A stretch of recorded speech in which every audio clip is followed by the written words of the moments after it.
right, it is June the 17th, 2025. Regular meeting of the Montgomery County Fiscal Court is now called to order. Please stand for the Pledge of Allegiance and remain standing for prayer. My brother Chris Collins. Allegiance to the flag of the United States of America and to the republic for which it stands, one nation, under God, indivisible, with liberty and justice for all. Let's bow. Heavenly Father, thank you for this evening. We thank you for these men that are come together to serve our community. We ask that you would lead them and guide them in all their ways. Father, we pray for our world. God, we ask that you would just be the Prince of Peace of who you are. We just ask that you would speak that into this world. In Jesus' name, amen. All right, with clerk call the roll. Andrew Carmichael. Here. Ralph Charles. Here. Jason Marker is absent. Fiscal Court's been given copy of the minutes from the May 20th, 2025 regular meeting and the May 6th and 12th, 2025 special meetings. Does anyone have any corrections to those meetings? I'll make a motion. Have a motion, Daniel Carmichael. Do I have a second? Second, Ralph Charles. All in favor, signify by saying aye. Aye. All opposed, no. Motion carries. All right, at this time, are there any citizens who would like to address the court? I know we have Mr. Jason York here with the State Emergency Management.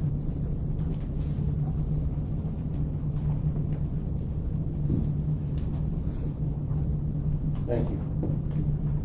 My name is Jason York. I'm the Regional Response Manager for Kentucky Emergency Management under Area 7. So Montgomery County is one of my counties. First, let me begin by offering sincere apologies for the delay in speaking with you. I've been trying to make it here since late February. We keep getting hit with disaster after disaster in Kentucky, and that takes my time away. Just now, a week ago, I got back from London and Laurel County with the tornado response down there as well. As you know, we've been stricken with multiple disasters since the February flooding, and it's just kept everything kind of locked down and busy. That being said, I didn't want any more time to pass before I was able to kind of come and talk to you today. I just want to say I sincerely appreciate you allowing Greg Bean and Dallas McKinney to assist during the February flooding in the southeastern Kentucky response. Their presence made a meaningful impact on the ground, and their professionalism and dedication reflected great credit on Montgomery County. Your willingness to share their resources in a time of need speaks volumes about the values of this community. It's that deep-rooted spirit of neighbors helping neighbors, so ingrained in Kentucky's character that it continues to get us through these challenges as Kentucky is again hit with disaster after disaster. I also wanted to assure you that Kentucky Emergency Management's in the process of reimbursing the county for their time and efforts during that. We want to ensure that your Montgomery County is properly supported for their contribution during that regional mission. Okay, so we are working with that, and I'm working with Greg. We'll get the documentation and stuff taken care of.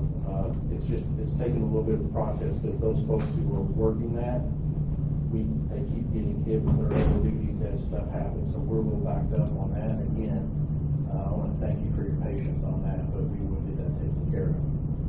I'm also here to spread more good news. In addition, I'm proud to share that the Gateway Search and Rescue Team was awarded the Rescue Aid Grant in the amount of $8,243.99. I wanted to get that number right.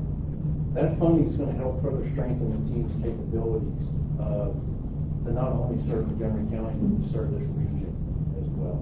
And they are an amazing team of dedicated people who do it because they love it.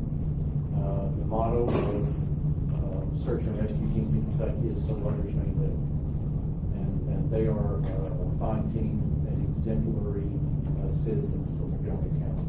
And I want to thank them for their efforts at this time.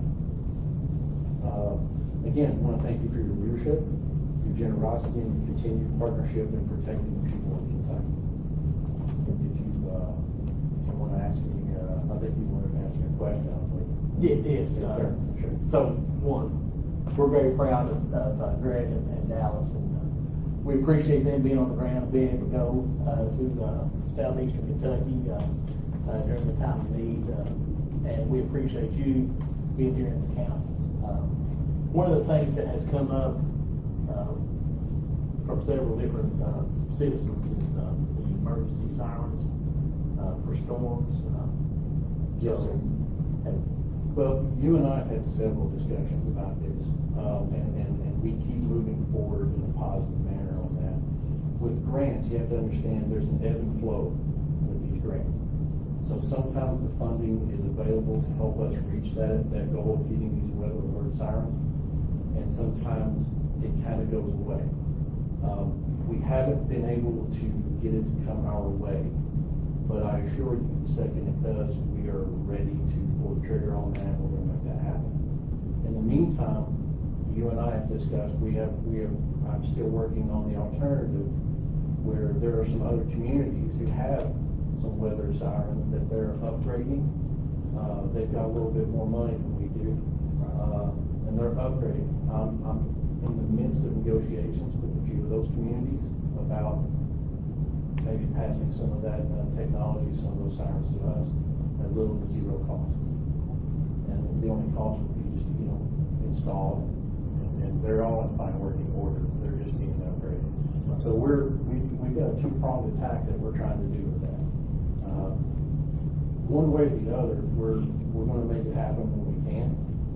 It's just a matter of the timing being correct, and of course, some of FEMA's funding is kind of fluctuating a little bit right now. That's causing some further complications, but we'll work our way through it. You want it to happen, and it's my job and Greg's job to help you make that happen. We're going to do that. I've got your back. I do appreciate that. I think that the talk is if we could get one around every firehouse in the county. I think there's 7 locations. Yeah. That might be good coverage for everybody. And these are able to be centrally activated. So your 911 dispatch is usually, I don't want to speak out of turn, but the 911 dispatch is usually a good place to, because they can monitor as soon as they get that thing, it's literally a button press. And in some systems, you can actually have it automatically activate the second that tornado warning, for example, would go out. And there's different settings that you can have on these sirens for different types of alerts. You can set it to be as sensitive as you want it to be. And again, I caution you only kind of want that to be the worst of the worst. When you hear this, seek shelter. Right. You don't want it to be, hey, something could happen. You need it to be something is happening, so people don't get apathetic to hearing it all the time. You know how it is. Right. So, but all these sirens have that technology, that capability, and I'm all on board. I'm on your team. Let's make this happen. Yes, sir. I appreciate it. Thank you. Yeah. It's good to see you. Thank you so much for your time. I really appreciate it. Jason, I know there's a lot of other places you can be tonight, and I thank you for being here. Yes, sir. Anytime. Thank you, guys. Thank you, sir. Next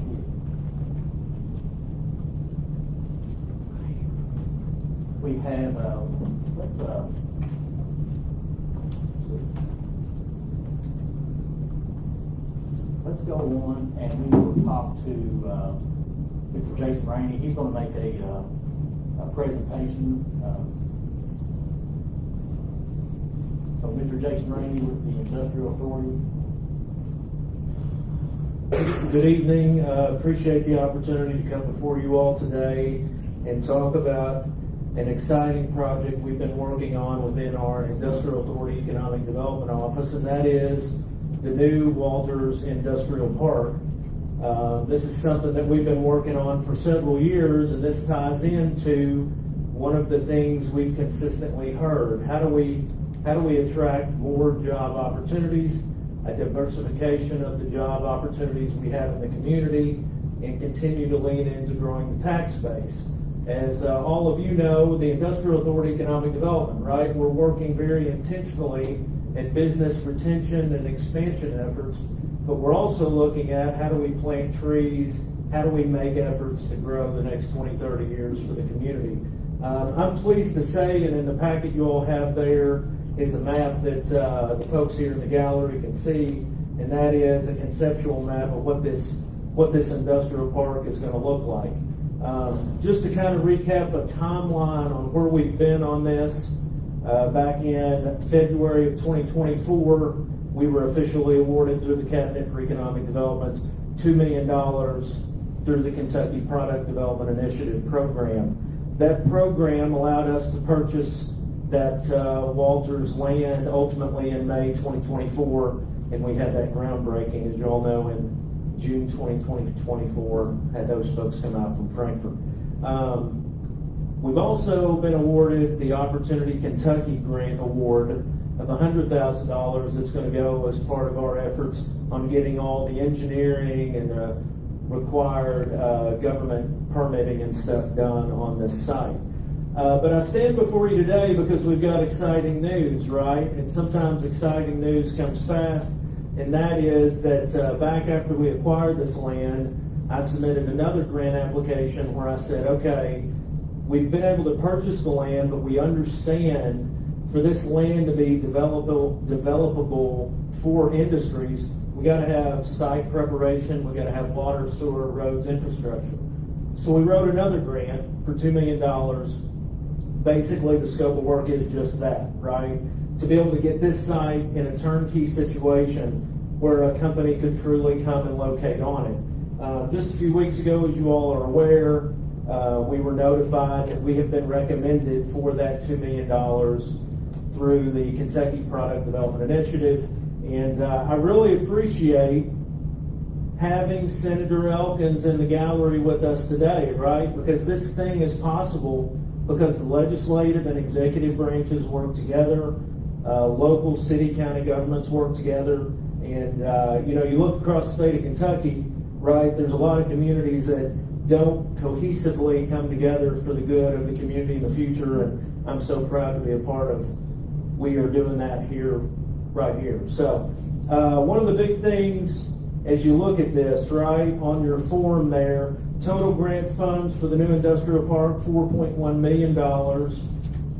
Total local matching funding on the project is $200,000. And as you all know, we've got another request out for $4 million. That's kind of the icing final pieces of this site development. When all's said and done, ideally, we're going to be at $8.6 million on this project, bringing this vision, right, a vision that we represent of the county and the city government in being able to create opportunities, bringing this to light. $8.6 million in grant money through, our state legislature, executive branch, and the folks in D.C. and their partnerships are priceless. So we say, what does that mean, right? Because we all know grant programs typically have a matching dollar amount. The matching part that we're going to be at on this is $400,000. As you turn to page 2, one of the things you'll see is what is the potential growth and financial impact of this industrial park when it's fully developed out and filled, right? And so what I've included in there is a graphic that is the mathematical calculation of the economic impact of our new industrial park, right? $2.4 million in occupational tax revenue when fully developed out and realized. Significant, right, for our county and city governments when we think about being able to fund our, our police, our fire, all the things we do, parks and recreation, all exciting stuff, right? The overall total economic impact from this industrial park, when this is all fully fettered out, is potential $790 million for our community. And so I'm super excited about that. And then obviously, as we talked about in the work session this morning, I appreciate the county and city government being willing to entertain us sharing in that cost of that matching dollars for the program, right? Obviously, we got on the docket getting the resolution passed today, the memorandum of understanding, and then I know we've talked about that ask of the $120,000 from the county to be able to help us get this over the finish line. So I'm happy to entertain any questions or comments. And I also have my board chairman, Spear Stills, chair of the Industrial Authority Board, and, his vision and everybody working together makes stuff like this possible, and I think it's a very notable thing for our community. Spirit, yes, thank you for being here today. I do appreciate you. Jason, appreciate you coming down tonight. So the ask tonight is going to be the $120,000. Yes, sir. For the split on the $400,000. On the matching dollars, On the yes. matching dollars. And so, just to kind of give, the conceptual part of this, historically in Kentucky, the Kentucky Product Development Initiative, it was a 2-to-1 match, right? So, we got the $2 million grant previously, and through some programmatic things we were able to do, we didn't have to match that $1 million, right? We did not have to come up with that within the Economic Development Industrial Authority, city, county. They have changed what that matching amount is, and that's why we're only at $400,000. Right. And so, it's based on your county and a very complicated math equation. So, but, $400,000 is the match, and ultimately, that means we'll have $2.4 billion to, go through, all of phase 1 on this development, right? We're doing it in phases. So when you talk about phase 1, for the $2.4 million, is it the front half of the It's the property? front half that is facing Owensville Road, right? The folks that are out there, that's maybe listening on the internet, right? We know where where Cooper Standard is.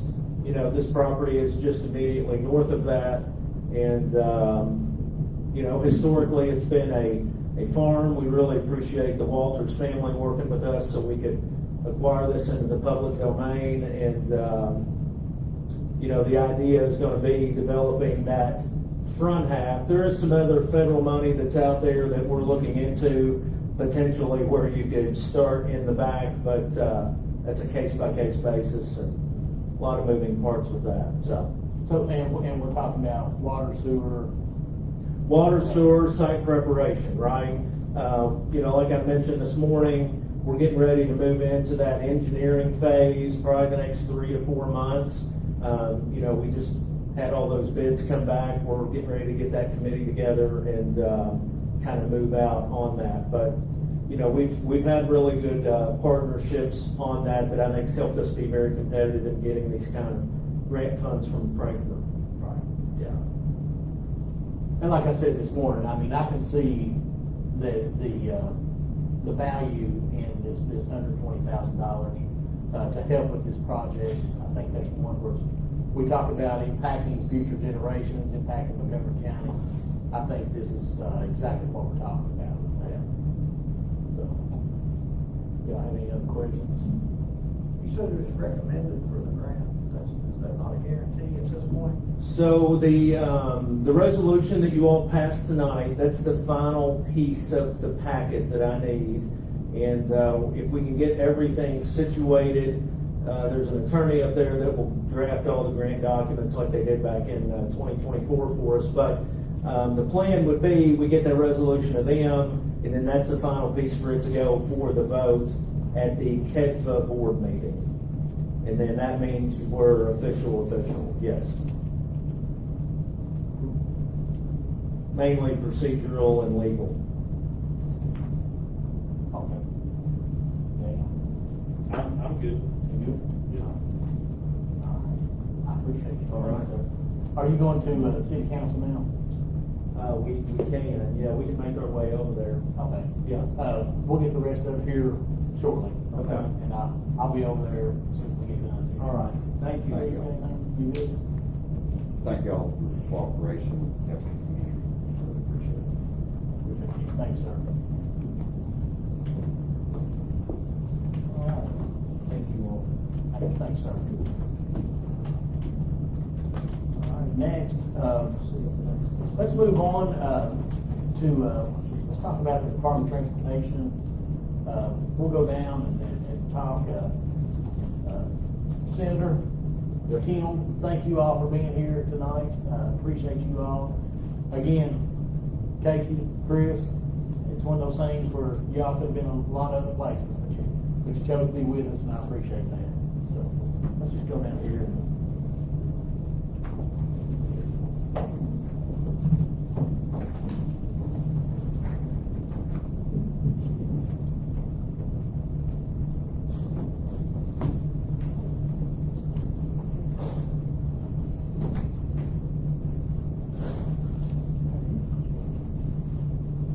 I got my PowerPoint with us tonight, so we're a little bit closer. So, before we get started on this, I just want to go ahead and say right now that Chris and Casey, they are friends to Montgomery County. This in no way is to be, adversarial conversations, but I think it's just one we need to have the conversation with it, and I appreciate everything that you all do. I really do. So if you look, and this is for everybody, you all already know this stuff. We're in District 7. We share that district with 7 counties, including Anderson, Boyle, Bourbon, Clark, Fayette, Garrett, Jessamine, Madison, Mercer, Montgomery, Scott, and Woodford. We are in a district with some pretty big players. We got Scott County, Toyota, stuff going on up there, 75 major roads going on. Same with Fayette County. I noticed that Madison County, which they've got 75, a lot of big projects going on down there. So that's some of the stuff that we've talked that I've kind of learned about here in this last little bit. You do have the chart with the bridges, the road miles, and when we get to the actual dollars spent in this, we're right at the middle of the road. Some have more, some have less. Bourbon County, who doesn't have as many road miles as us, or a major interstate or anything, they're getting more dollars. But I noticed that the counties that are connected, or at least touching Fayette County, they are getting a big portion of the purse. And I get that. I do. Clark, they've got 64 and the Parkway in there. So we do understand that. Some of the things that we're talking about, though, is we have a place out here on Route 11, Levy Road. This stop sign has been there for approximately, Sheriff, you think 6 months? It's been there for quite a while.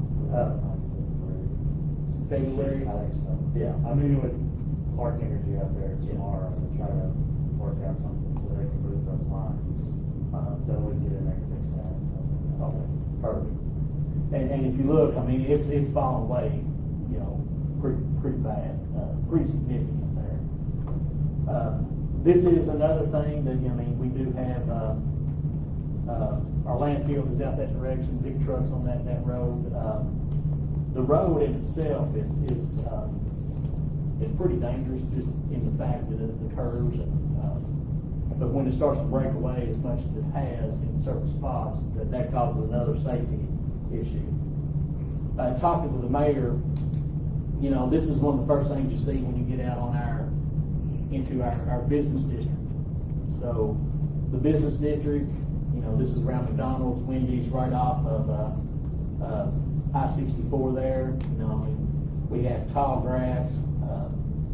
Again, it's you can tell that this is one of those things where it's hard when people are getting off the interstate to come into our community.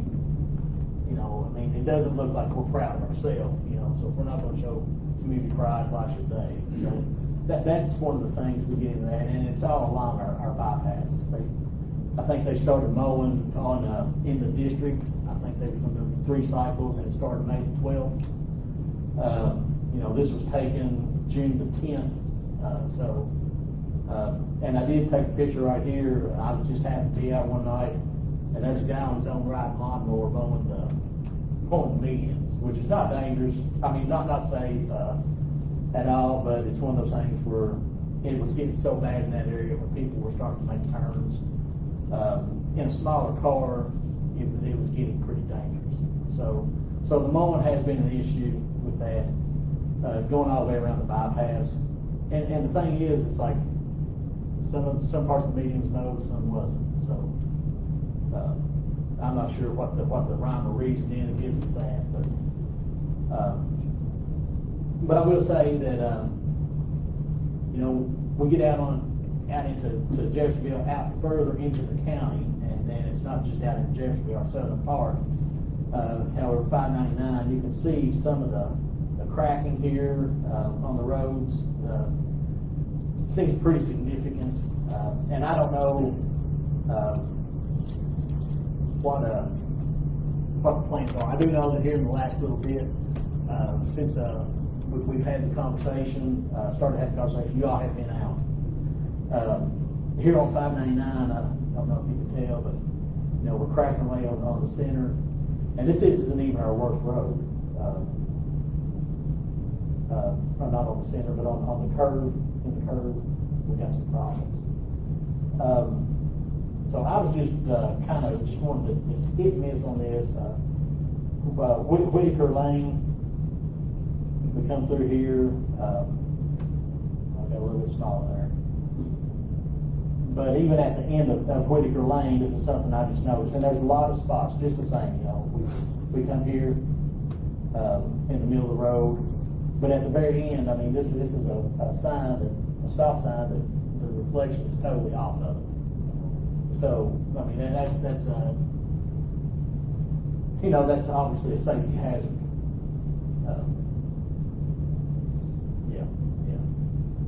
We have Van Thompson Road, and I know that this was part of this was brought into our flex funds this year, and that's one of those where we had some county roads that we needed to take care of too. So that's why we didn't take care of that road, but we did have our own problems we had to deal with on some of the county roads. So I was just kind of wanting to have this conversation. There's another. And we can do this on every single road for the sake of time. And I know that there's a lot more that we can talk about. And like I said, when we have this conversation, I don't want y'all to think that I'm attacking you or anything, because I don't want you to think that at all. But we feel. I think the kind of the feeling in Montgomery County right now is we're the county stuck out here in the east that, you know, we're kind of neglected. So I didn't know if there was, you know, Gidville Road, which we talked about Gidville Road. We went out several spots that y'all have pictures of. We went out and fixed in the last week and a half. Where that should take care of some of those spots. I do know the interstate is in the legend for this month to go from 101 all the way back down. Right. So that's coming. And Thompson, hopefully we can get that this year. We get some letters from Walker, the young fellow about working on it. We're aware of some of the issues outside the roadway on Keyville. Facing those guys have plans to get to that as soon as they can. Right. And 713. We're going to try to do some patching with the maintenance crew out there. It's not that the road is in really bad shape collectively, it's just little spots, individual spots. I know that it seems like our seasons have went from winter and spring straight from snow to rain. That's what we've done. So I know that's been tough on our roads. I know that our road crew's been out. I know your road crew's been out. I know everybody's tired, you know. So chasing our tails, trying to fix potholes. Right. Just educate me just a little bit. When we start to patch potholes, like if we just patch, like just say this, that right there. If you patch that and you've got just a base of asphalt over top of that, is that more apt to break down than if you just cut out the section of the road and you just pave that off? Yes. It is. But, you know, that comes down to having the equipment and the time and the extra money to be able to put that blacktop in there like you should. Yeah. And sometimes when you're in you just need to get it filled in. It'll hold for long enough. Right. Yeah, that's, Yeah. Pretty rough. it's just. Right, yeah. Right. Not sure what we Yeah. Well, and the thing is, we do have a lot of roads in that condition, so, we want you all to be aware of it. And I don't know about funding, if there's any way to get more money to Montgomery County. 7 of the roads that you have there, they're all RS routes, so that comes from that individual funds. So I know last year we were a little low on funds, and so we were only able to do a little bit of 713. This year our funding is a little better, so we can do most of Van Thompson. Right. Which in my opinion is probably the worst road that we have right now, and I'm not saying the 599 Right. 550 aren't bad, but Van Thompson is not much shape. And I agree with you. Van Thompson was a very good, he lives on Van Thompson, so, They're all bad. yeah, right. I mean, I'm not knocking the guys, but Yeah. at the end of the day, our county roads are really good Yeah. compared to. We're not, I mean, like you said, we're not here to cast stones. I mean, is it a funding issue? Is it a labor issue? I mean, mainly it's funding issue. I mean, yeah, most of this stuff needs to be done with our RS resurfacing. I can't have my guys go out there and resurface stuff. We don't have equipment, we don't have the time, or the money in our district funds to be able to try to maintain all the RS routes, unfortunately. And with that, I mean, what would it be like, I mean, what is the process if we said, District 7 has 12 counties, District 10 has 10 counties, if we move to District 10, then everybody's got 11 counties. I don't know what the process is with that. Senator, I don't know if you know, I think that the district you would move to, all counties have to agree, and maybe the district you would leave, all counties have to agree, I believe. Yeah, I mean, there could be a process of eliminating or adjusting county boundaries for the district boundaries, I should say, by the different counties. However, to answer your question, as far as like the funding mechanisms for the rural secondary program, it's actually a FIS formula that's based off of the entire state. So it doesn't really matter which district you're in, as far as receiving funds for the RS program. So the RS program is FIS formula based on 4 different categories, based on rural land area, rural population, rural lane miles, and then the other part is an equal, share throughout the 120 counties. So as far as, being able to obtain more money because you're being a different district, the maintenance program through rural secondary it's not going to make a difference because you're actually being compared to the counties, not the districts. So that the share is across the state, not by the district. One thing though I should point out, this is not a solution. I'm just kind of explaining how the system works. But when it comes to maintenance funds, the FDO5 program, which is our resurfacing program, it does resurfacing, the 1/2-inch resurfacing on roadways. Those are heavily restricted, data-driven process. Part of that process is getting the pavement condition, which obviously is not too great from what you're showing, but also the vehicle miles traveled is also another factor. And this is something that we talked with Mayor Neal behind us here. The ADT, or the average daily traffic, which is something that we collect on a 3-year cycle, is something that we collect, not because federal highways mandates us to, but it actually is a part of the calculation on the allocation of funds that we receive for the state, and then distribute throughout the state. Now, as you pointed out, you said that, the counties that border Fayette County, seem to be getting more of the sharehold of the funds. And part of the reason for that is because there's more vehicle miles traveled along those lines as opposed to when you get further and further out into the rural counties. Just for example, with I-64, between Lexington and Winchester, I just looked it up on the mapping on our mapping system. I-64 carries about 40,000 vehicles a day. When you get beyond Winchester, closer to this direction, eastward, east of Winchester and east of the Bluegrass Parkway, that number drops to about 25,000. And so that's the other thing that we were considering, and that's and that's something that, like with larger cities, they have metropolitan planning organizations that study all of this, of where traffic is coming from. And so with like Bourbon County, Scott County, Jessamine County, Madison County, we do see a lot of commuters coming into Fayette County for work, thus increasing the average daily traffic on our roadways. So it's a really complicated formula, but you reference number of roadway miles, and of course that is a factor, but it's one factor. The other part is how much traffic is actually coming on the roadways, and part of the reason for that is when we're trying to distribute all the tax dollars, we want to try to be able to put it to the benefit for the most people that we can. And ADT is the average daily traffic is what we use. And so it may not be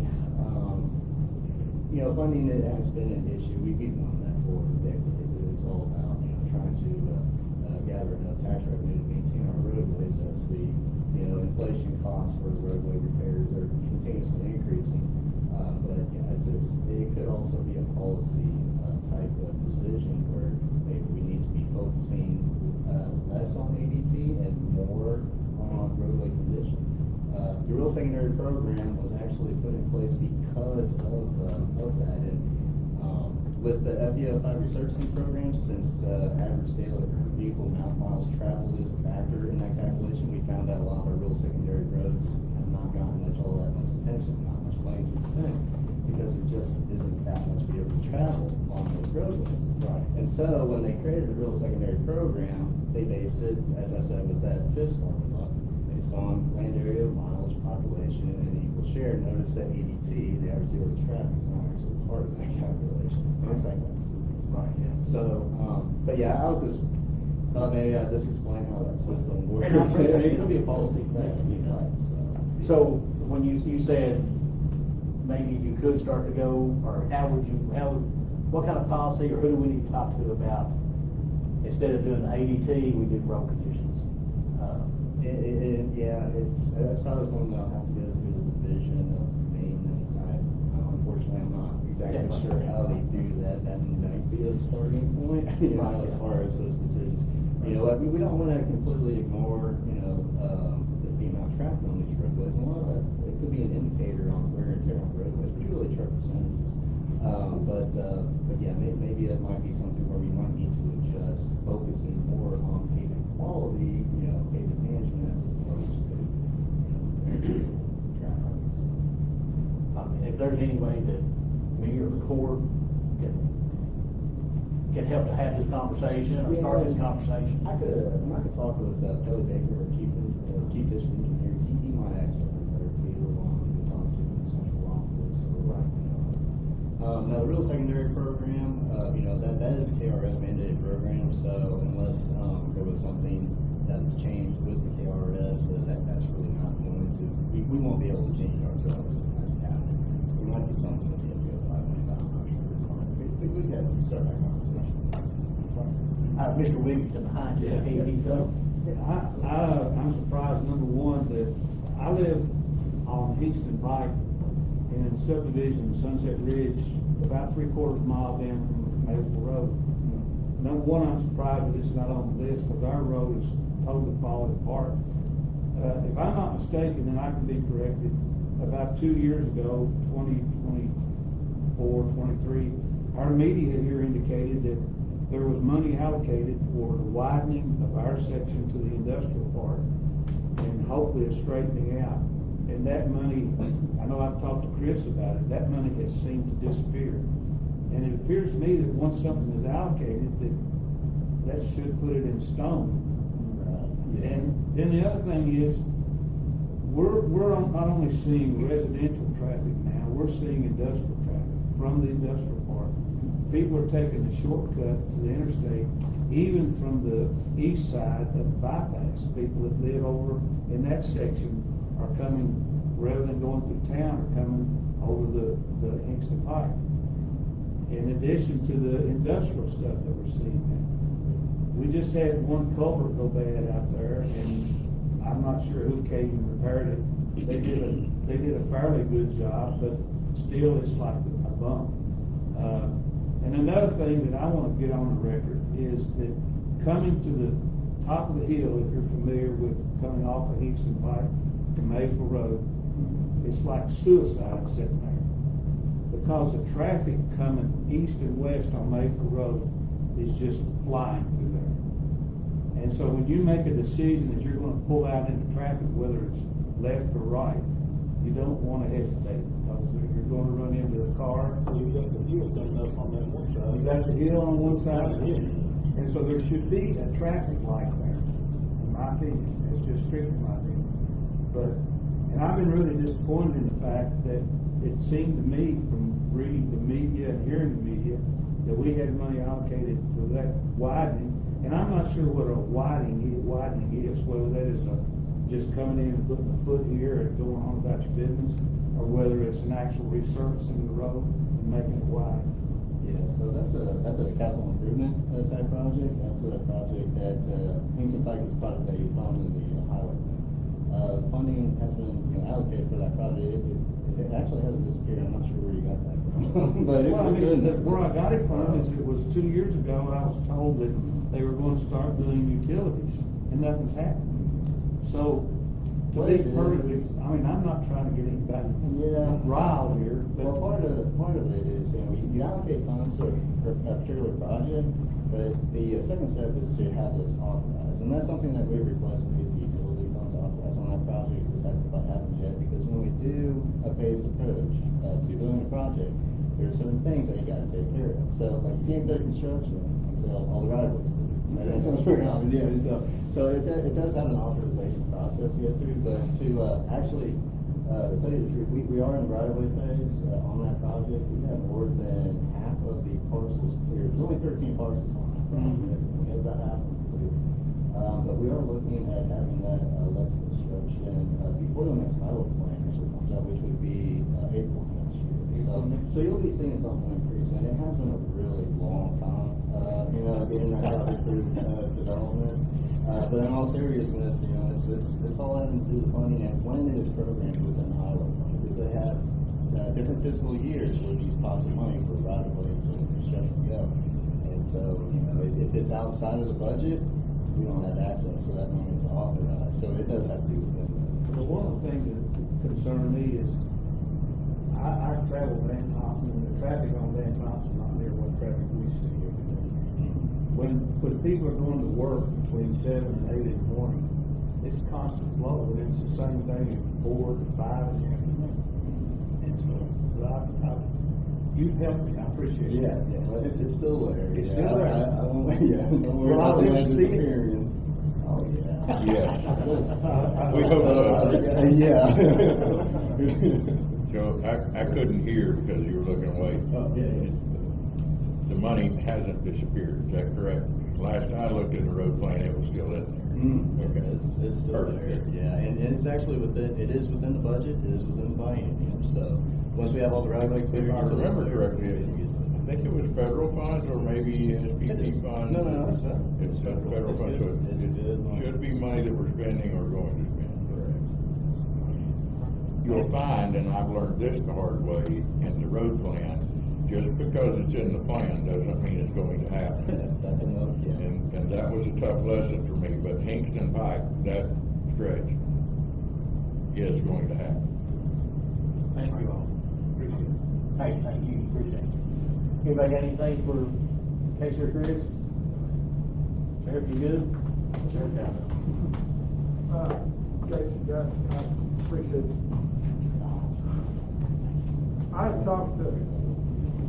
Department 7, who have the utmost, I mean, y'all worked with me over the years, everything from stoplight signals to our emergency plans, power to stoplights, which I believe y'all use now, for powering them up in other places. But one of the problems I have on roads is gone beyond the convenience issue, it's become a safety issue.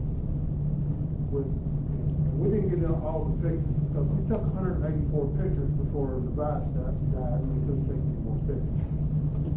So it's not just here and there, it's everywhere. And we have parts of our roadways that are encroaching. Route 11 from one end to the other is rough. It's just rough.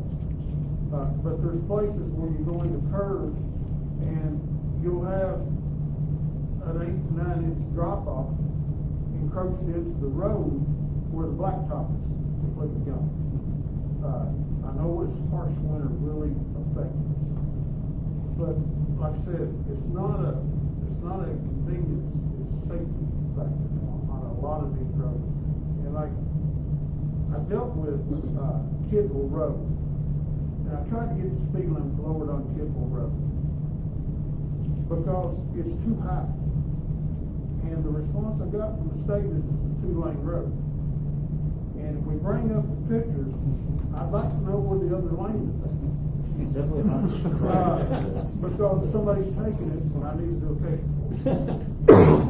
But they ran a speed survey out there, which I appreciate, because they were trying. And they told me the speeds didn't meet the existing speed limit. Well, that's my point. The speed limit's so high on that road at 55 miles an hour, you can't hardly drive it. But I had 2 fatalities out there that were speed related. Because you can't drive 55 except in a sports car and make it across the road. And now with the new exit opened on the Parkway, we're seeing a lot of other traffic getting routed that way by GPS devices and stuff. There's no business on that road, none at all. So some of these things are going to have to be corrected, and you're all going to have the money for it, because we've got an excellent state highway department here. Those guys come out, we call them, they're there. I mean, no matter what it is, they are excellent. I'm proud of a bunch of those guys. But they don't have the wherewithal to fix a lot of these projects that have to be fixed, or else, you know, we're going to have injuries, not only property owners, we're going to have injuries and everything else comes from it. I know it's about you all. So I'm sort of venting to you, not at you. So I want you to realize that, because like I said, District 7 over there has been great to me. And every time I need something, these guys have to. There's some of these things, a temporary patch will help, obviously temporarily. There's got to be a plan to fix these roads long term, because by the time you patch one, we've got 2 more that's got the same situation. And the guys have been going out trying to cold patch and make things right. And they've been doing some strip patching as well, like on Nest Egg Road. Because I had a vehicle get through out of the road on Nest Egg Road when they hit that back strip. And they strip patched it. Because when I called the supervisor, and I guess you all got in on it too, but it got fixed. That's how rough it got through there. It actually got a vehicle out. So that's just my 2 cents. We got to have a long range plan to get these fixed.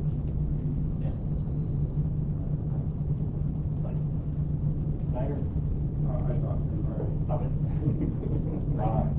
So anyway, everybody good? Anything to add? Guys, I appreciate you being here. I do. If y'all need anything from me, please call. You have my number. So, are you going over to the city now? Or? I think so. Yes, we are. It's a little difficult for me. Guys, I appreciate you. Thank you for being here tonight. If y'all need anything at all, you call. Kids doing all right? They're doing great.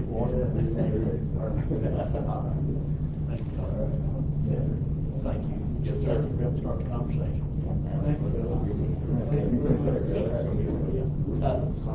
want to go?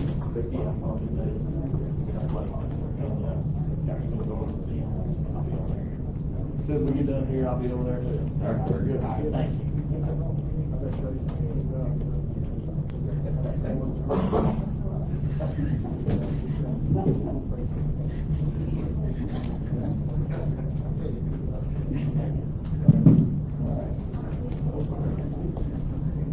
All right, moving on.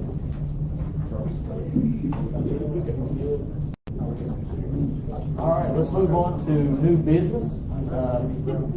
New business, first thing we have is opening of some sealed bids for the road department.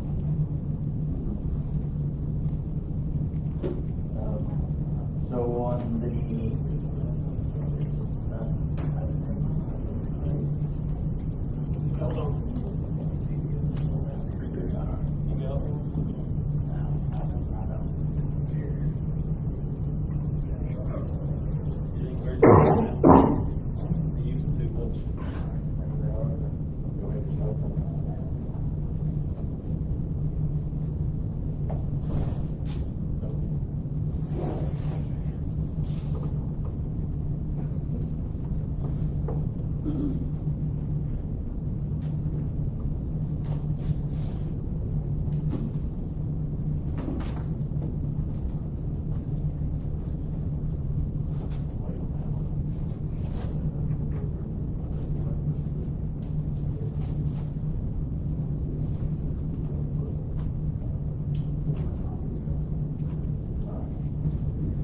okay, first thing we have is gasoline and diesel.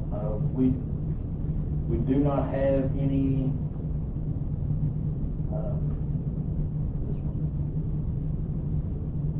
We do not have anything for any bids for the gasoline or diesel. Next is crushed limestone.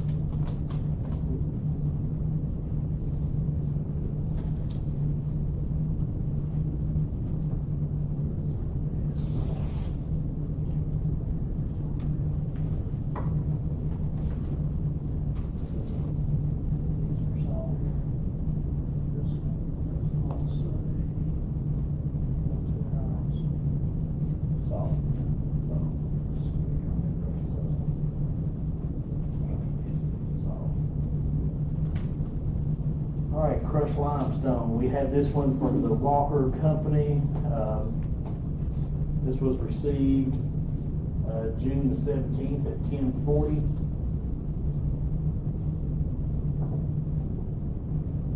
This is for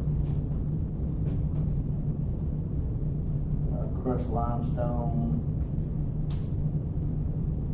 Let's see, we have number 2 through number 57. $17.75, 8 and 9, $21, 68 and 78, $20. Number 10 and 11, class 1 or class 1 sand, $16.75. Number 10 and 11, clean class sand, $17.75. Crushed stone base, $17.75. Dense graded aggregate, $16.75. Channel lining, 1 and 2, $20.90. That also includes number 3, and then agricultural line, 12. Mark, you want to look at these? And this is delivered right here.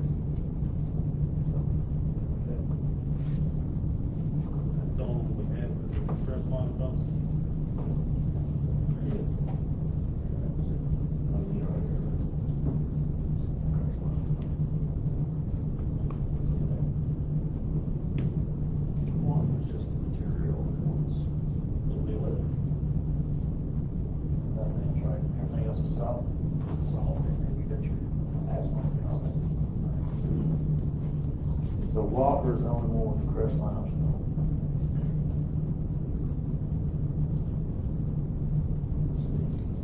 Y'all have any questions about it?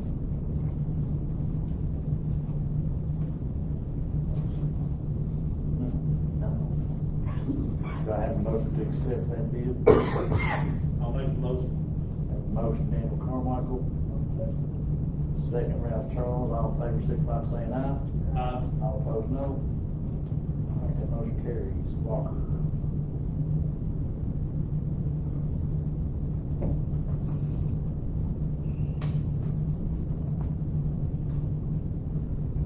Next on deck, we have the plant mixed asphalt hot mix in place. All right, this is from the Walker Company. In place.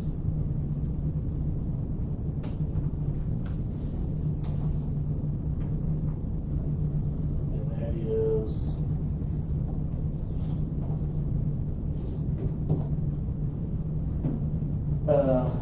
asphalt base is $99. Asphalt binder, $101. And asphalt surface is $102. So, this is the only one we have of hot mix in place, right? I have the salt up here.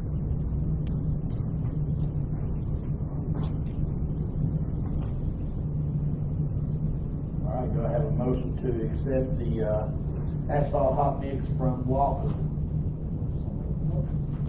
Motion, Ralph Charles, do I have a second? Second. Second, Daniel Carmichael. All in favor, signify by saying aye. Aye. All opposed, no. Motion carries.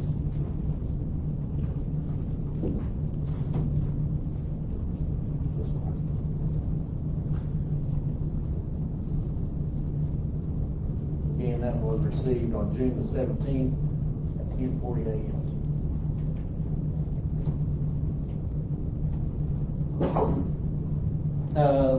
Plant mix asphalt hot mix picked up.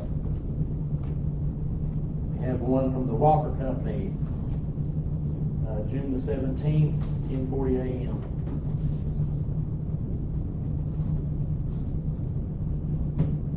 This one is asphalt base, $78.50, asphalt binder, $81.50, and asphalt surface, $83.50. So that is from the Walker Company. Went up 50 cents a ton. What? Went up 50 cents a ton. Went up 50 cents a ton? Okay. That's on aggregate. That's on the asphalt. All the asphalt. This one? Okay. We have that one from the Walker Company. Have a motion, Ralph Charles, to accept that bid from Walker. Second. I have a second, Daniel Carmichael. All in favor, signify by saying aye. Aye. All opposed, no. That motion carries.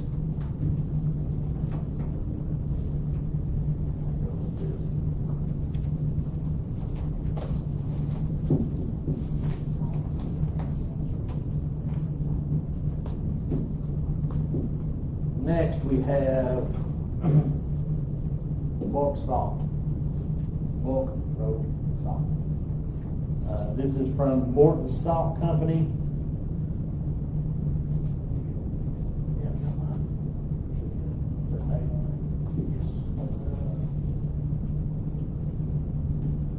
All right, this one from the Morton Salt Company was received June the 12th at 10:45.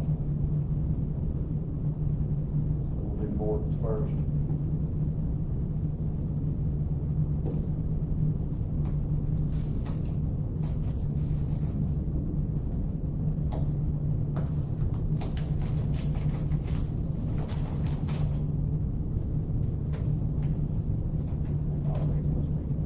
They're all receiving the same thing.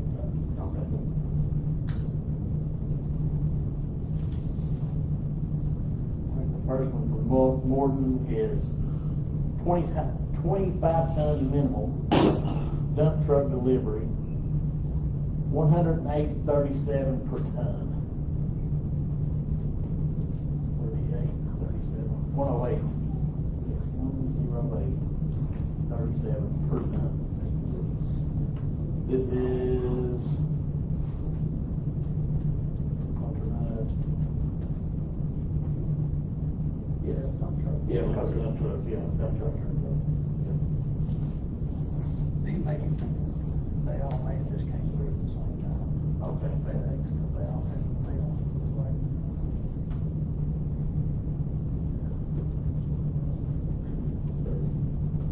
Estimated quantity, 1,600 tons a year. Check that out. About $3. About $3. Then we got two more to open up on that too. Check this out. Keep that together. This material, keep that together.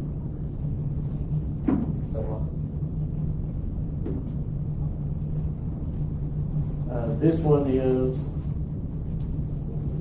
from Compass Materials.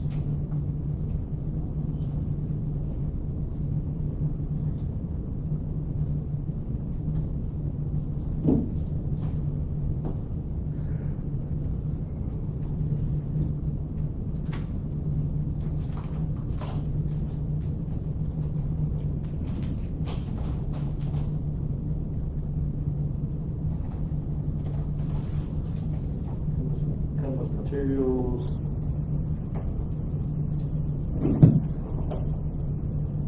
Let's see. Price per ton, 108.62, and that is seasonal. Is that right? Yes. Right. 108.62. So that is.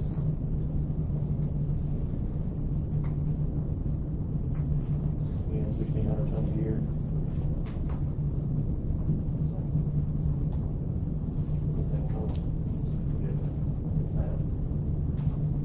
Thanks, sir.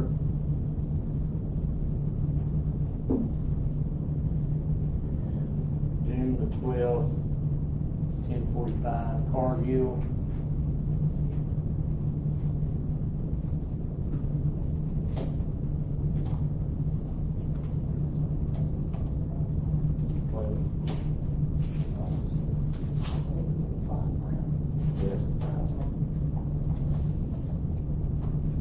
Cargill, this is 117.09 per ton dumped.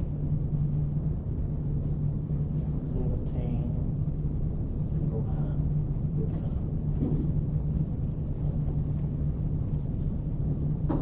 So it looks like the low bid is Morton's. I'll make the motion.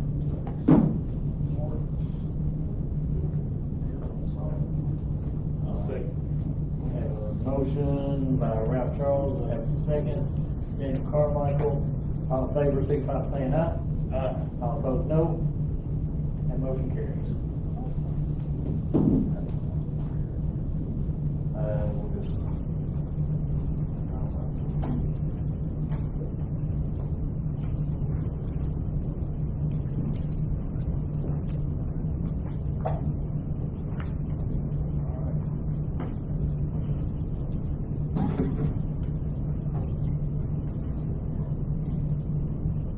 Of course, I have one. That's my last one. All right, so that does it for our sealed bids.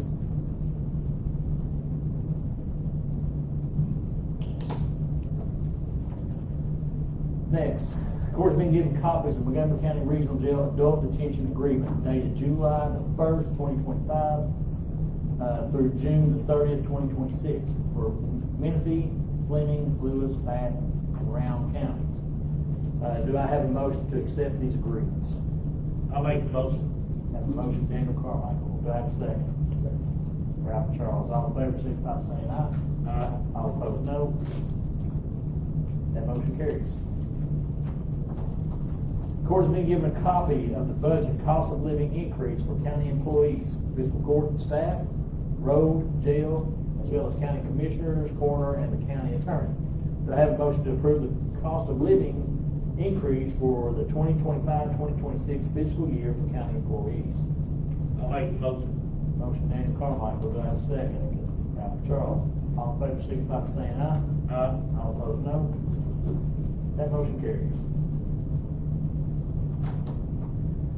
Court's been given a copy of the agreement between the Kentucky Agricultural Development Board and the Montgomery County Fiscal Court for the Deceased Farm Animal Disposal Assistance Programs for funding up to $12,500 for 2025.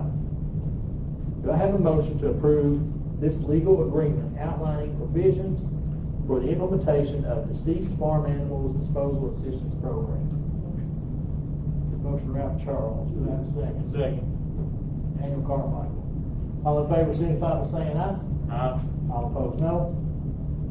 That motion carries. All right, now we have some board appointments. First, the Sarah Wynn Board. In terms of Mike Keith, Anna Carol Murphy, and Shane McCormick will expire June the 30th, 2025. All have agreed to serve another term. Do I have a motion to reappoint Mike Keith to another 2-year term for the Sarah Wynn Board, which will expire June the 30th, 2027? I'll make the motion. Motion, Daniel Carmichael. Do I have a second? Ralph Charles. All in favor, signify by saying aye. Aye. All opposed, no. That motion carries. Do I have a motion to reappoint Anna Carol Murphy to another 2-year term on the Sarah Wynn Board, which will expire June 30th, 2027? Motion, Ralph Charles. Do I have a second? Second. Second, Daniel Carmichael. All in favor, signify by saying aye. Aye. All opposed, no. That motion carries. The court has been given a copy of the renewal agreement from Southern Health Partners in Montgomery County Regional Jail for health insurance for the inmates. The contract period is July 1st, 2025 and continues through June the 30th, 2026. Do I have a motion to approve this agreement? I'll make the motion. Motion, Daniel Carmichael. Do I have a second? Ralph Charles. All in favor, signify by saying aye. Aye. Aye. Daniel Carmichael. All in favor, signify by saying aye. All, everybody aye. All right, that's good. That motion carries. Thank you. Them ropes of concentration. All right, I passed. The only question I got on that, it says insurance, is that the doctor service that they do? It says insurance. If that on there, that Southern Health Partners is not necessarily insurance, is it? Isn't Health that- insurance for the inmates. It's health insurance, that ain't the doctors that come in and do their thing. Inmates, yeah, for all of them. They do everything, the insurance and We had insurance, I wonder if that doctors come in and treat it. All right, I got way ahead of myself here. We have several more board appointments.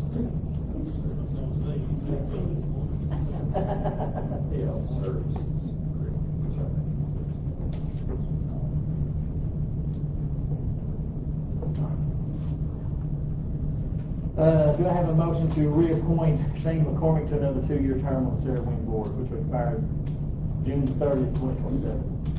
Ralph Charles. Second. Second, Daniel Carmichael. All in favor, signify by saying aye. Aye. All opposed, no. Motion carries. Eric Mabel's term on the Montgomery County Sanitation District 2 will expire July the 11th, 2025, and he has agreed to serve another term. Do I have a motion to reappoint Eric Mabel for another 4-year term on the Sanitation District 2 Board, which will expire July the 11th, 2029? I'll make the motion. Motion, Daniel Carmichael. Do I have a second? Ralph Charles. All in favor, signify by saying aye. Aye. All opposed, no. Motion carries.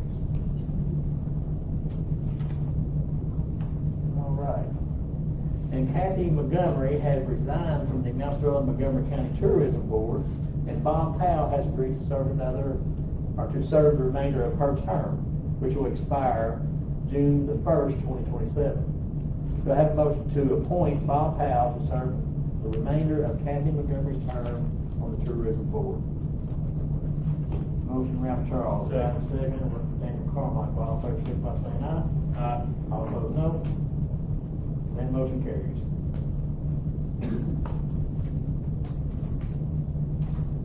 And that is all of those.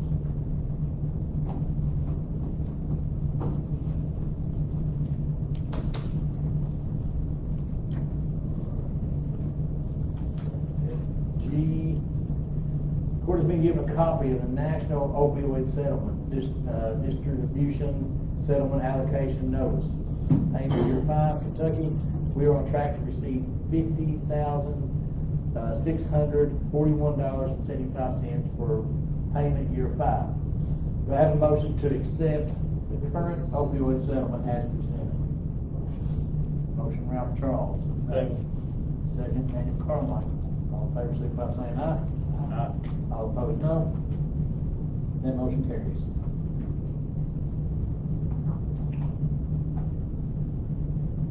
The court has been given a copy of the resolution authorizing Montgomery County Fiscal Court to serve as the grantee with the Kentucky Product Development Initiative, KPDI. Grant is awarded for the Walters Industrial Park in Mount Sterling, Kentucky project. This project involves $2 million in KPDI funding. Do I have a motion to approve this resolution? Have a motion, Ralph Charles. Do I have a second? Second. Second, Daniel Carmichael. All in favor, signify by saying aye. Aye. All opposed, no. That motion carries.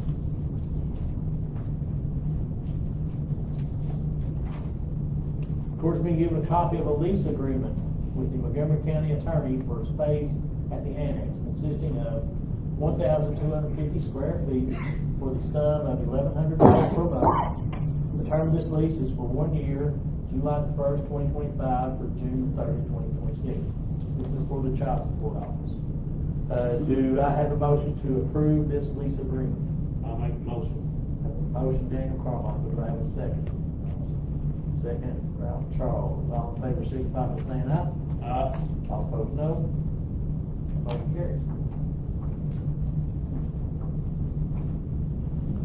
Fiscal Court has been given a copy of the Sheriff's 2024 property tax settlement for approval, subject to audit.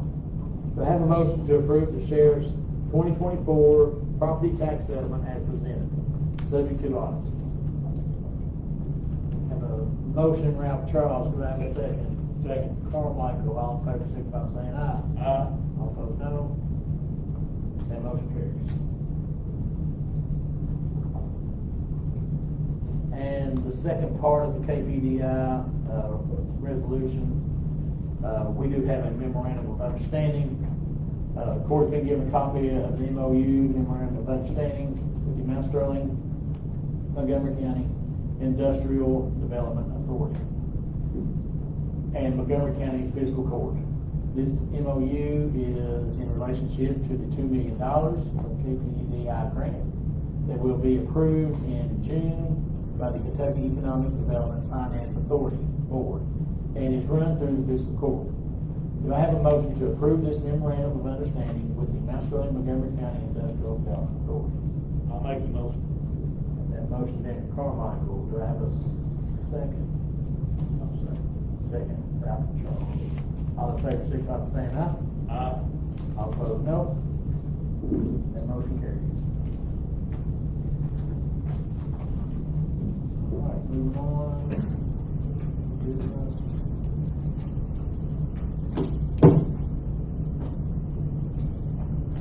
Fiscal Court has a copy of the Treasurer's Report, manual checks written, additional vouchers, and budget transfers. Commissioner Carmichael reviewed the bills for June. If there are no questions, do I have a motion to approve the County Treasurer's Report and pay bills? I'll make the motion. I have a motion, Daniel Carmichael. Do I have a second? Second. Ralph Charles seconds. All in favor, signify by saying aye. Aye. All opposed, no. That motion carries. All right. Amanda, would you like to brief us, sir? It'll be quick, it'll be quick. That's good. We like So honestly, if you look at May 2024 and May 2025, it looks initially like we're down a lot of revenue, but upon further research, that was inflated when the budget went up to receive the $1,750,000. So in actuality, it was only $211,000 difference. But everything else is, coinciding right where it should be. So, nothing else really going on right now. So everything looks good. So finance will be good. Mhm. Okay. Yes. Well, thank you so much. Thank you. Thank you. All right. Let me just, say a few words real quick. First, Mayor Neal, thank you for being here tonight. We appreciate you, coming to see us. Senator Evans was here. I do want to thank our, two people from the Department of Transportation that came, Casey Smith and, Chris Howell. Senator Elkins' wife, Kim, she does a Veterans Day of Valor. This is in Winchester at the Clark County High School, George Rogers Clark. This is going to be June the 28th from 10 to 3 p.m. Was there last year. It's a great program. A lot of veterans come out to that. This year, they will have the Traveling Kentucky Vietnam Law Memorial at that service. So if you can make it over to that's a really good program. Appreciate her putting that on. Appreciate them being here tonight. Appreciate you all being here tonight. With all that, do y'all have anything?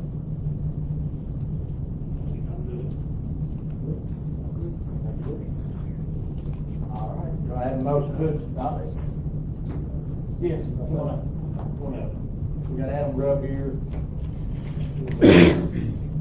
I just want to mention briefly, on June 28th from 9 a.m. to 1 p.m. we will be having a half-off adoption event at the Montgomery County Animal Shelter. All these proceeds are going to go to the spaying and neutering of our vets. Also, we, in the very near future, will be hosting a microchip clinic, and then post that, we're hoping that we get a good result turnout for that. But then after that, we will be offering microchips to the community. So if you're interested in microchipping your pet, it will be a $25 one-time fee, and that covers a lifetime subscription for that animal through Home Again. But that's all I got. Anybody want a copy of this? Yes, please. Thank you, gentlemen. Thank you, gentlemen. Thanks, Commissioners. Pretty cool event. All right. Anybody else? All right. Do I have a motion to adjourn? Second. Have a motion, Ralph Charles, second, Daniel Carmichael. All in favor, signify by saying aye. Aye. All opposed, no. Okay, motion carries. We are adjourned. I